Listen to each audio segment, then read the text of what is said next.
Biden has been consistent with one thing above all. He has always gone home. Nearly every night he went home when his children were sick and ill, recovering from that accident. That's in the 1970s. But home is the metaphor for Joe Biden, I would think, today. And that's what he wants to do with the country, with the United States of America, is to bring all of us home.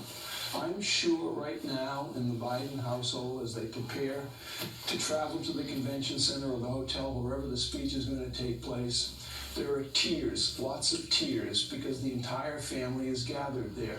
And they are tears of humility, which is really critical in terms of dealing with what's going on in this country right now. We've been talking an awful lot over the past 3.5 years, and certainly over the past weeks, about living in a divided nation. And there's no getting around it. We are a divided country. But there's a cause for this. There's a reason for this. And one of the biggest reasons is that every single day, every single hour of nearly every single day for the last 3.5 years, we have been led by a president who has gone out of his way to create division in this country. So it's going to be interesting to see what happens when you have Joseph R. Biden assume the presidency, a man directly opposite to the nature, the personality, and the moral code of the incumbent president of the United States. And if there is one clip I wish we could show, it would be the clip of Joe Biden, sitting vice president, speaking with members of the Parkland family, Parkland High School family, that lost their husband. I believe he was an assistant coach. They have a special needs child.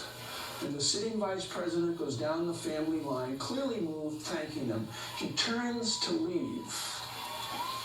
And the son, the special needs son, off camera, shouts, "Wait," and runs to Joe Biden, buries himself in the sitting vice president's chest. "He was my dad." And watch the vice president's reaction. Surprised, unplanned, instinctively human. Watch what he says. He hugs the young man and says, "We're going to be all right. You're going to be all right." That one clip contains the promise of the next 4 years.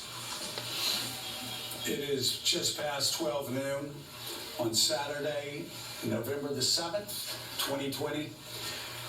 Joe Biden has just been declared the next president of the United States. He will be the 46th president of the United States.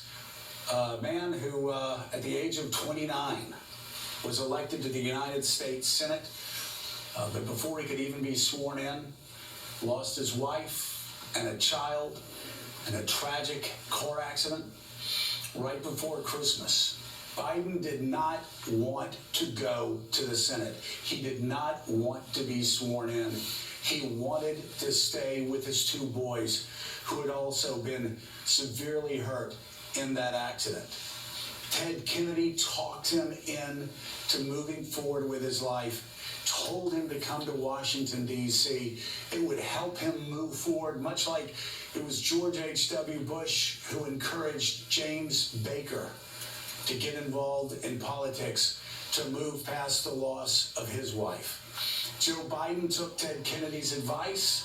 He went to Washington, but as Mike Barnicle said, every night he would return home on the Acela, and he would return home to make sure that nobody else was taking care of his boys. He wanted to be the one that read them to sleep at night. He wanted to be the father they would wake up to in the morning. He wanted to be the dad who would play catch with them in the afternoon. And Joe Biden kept making that train ride every day that he could back home to Wilmington, Delaware. And Willie, as we sit here just past noon and we're seeing celebrations outside the White House, we're seeing celebrations across New York City and across the country. You look at this man who's been counted out so many times, who's been dismissed not only by Republicans, but dismissed by elites in the Democratic Party because Joe Biden, after all, didn't go to an Ivy League school. In fact, he is the first president that we will have that has not gone to an Ivy League school since Ronald Reagan was elected in 1988 and left the White House in 1980 and left the White House in 1989. And so Joe Biden is a man who has stayed in touch with the American people, and he is a man who now will be leading the American people, and it will be difficult.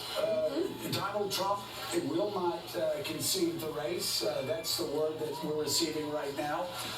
But time moves on, history rolls on, and Joe Biden, regardless of what Donald Trump does or does not do, is going to be sworn in as President of the United States on January 20th, 2021.